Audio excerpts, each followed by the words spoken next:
ইয়া রাব্বাল আলামিন। আল্লাহ, তুমি না কোরআনে বলেছো বান্দা যতই গুনাহ করবে আমার কাছে তাওবা করলে আমি তোমারে মাফ করে দেব। মনে বড় আশা নিয়ে আল্লাহ তোমার শাহী দরবারে ভিক্ষুকের মতো হাত বাড়াইলাম। তুমি যদি ক্ষমা না করো, কে আমাদেরকে ক্ষমা করবে? কে আমাদের মাফ করবে? ভিক্ষুকে একজনের কাছে ভিক্ষা না পেলে আরেকজনের কাছে পায়।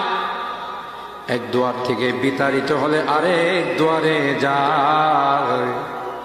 তোমার দরবার থেকে যদি মাহরুম হয়ে যায়, বিতাড়িত হয়ে যায়, কার কাছে যাব? কে আমাদেরকে ক্ষমা করবে? মালিক রে, কাঙ্গালের মতো হাত বাড়াইলাম।